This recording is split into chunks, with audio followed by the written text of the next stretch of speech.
1998年，马里兰州一个学区从课程中删除了最广受好评的美国文学作品之一。推动这项禁令的家长们认为，这本书不仅含有露骨的性描写，还有反白人倾向。在其他家长和老师的强烈抗议下，这个决定最终被撤回了。然而，对于玛亚·安杰卢的《我知道笼中的鸟儿缘和歌唱》，这并非第一次，也不会是最后一次。安杰卢的回忆录是世界上最受争议的书籍之一，尽管在州或国家层面上的禁书令相对少见，但将此书列为禁书的图书馆和学校大多给出了相似的原因。最常见的理由是认为回忆录对性侵犯和美国种族主义暴力的描述不适合年轻读者。不过这些担忧没有理解安杰卢这本书真正的意义，该书正是通过这些主题探讨了年轻人生活中审查制度和沉默的危险。我知道笼中的鸟儿缘和歌唱出版于1969年，回顾了作者身为黑人女性在美国南部的穷苦童年。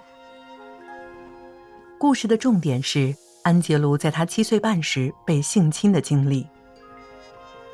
由于周围的成年人过于忌讳谈论这个话题，安杰卢认为一切是自己的错。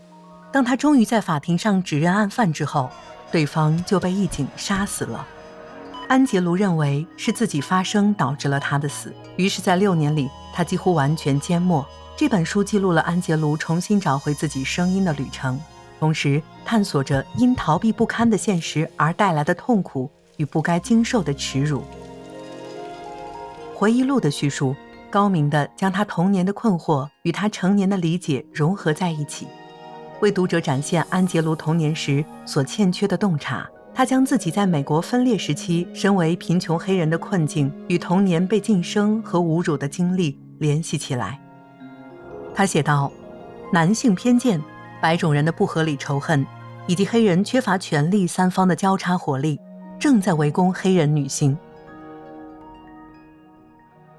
他的自传是最早公开讨论儿童性虐待话题的书籍之一，并史无前例地采用了受虐待儿童的视角。几百年来，黑人女性作者一直被性欲亢进的刻板印象所限制，因为害怕加深这些刻板印象，她们几乎不会在作品中触及有关性的描写。然而，安杰卢不愿被此限制，她开诚布公地讨论了自己最隐私的经历，没有任何歉疚或羞耻感。这种反抗精神使她的作品充满了希望，对抗着回忆录充满创伤的主题。当回忆起一名同学如何违抗指示，不在白人客人面前唱黑人国歌时，他写道，许多人并不是因为羞愧抹去脸上的泪水，我们重新站在了顶峰，我们活了下来。安杰卢的回忆录出版时恰逢民权运动与黑人权利运动，那时积极分子正呼吁开设可以反映美国社会多样性的学校课程。但这本书才刚进入学校就受到了质疑。20世纪70和80年代，美国各地掀起了一场控制课程计划的运动。在美国图书馆协会最常被禁或被质疑书籍的清单上，我知道笼中的鸟儿缘和歌唱连续20年都排在前几位，但许多家长、学生和教育工作者们一直支持着这本回忆录，并反抗对该书的限制。到2013年，它已成为美国高中英语课堂上讲授频率第2高的非虚构类课文。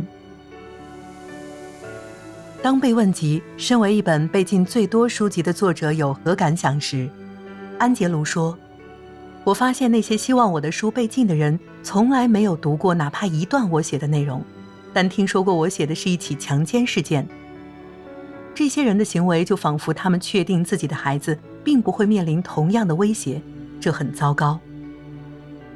他相信，如果一个孩子的年纪足以成为性虐待与种族歧视的受害者，那么他同样已经到了可以阅读这些主题的年龄，因为倾听和学习是克服困难的关键，而如果对难以启齿的东西一直保持沉默，就会更加危险。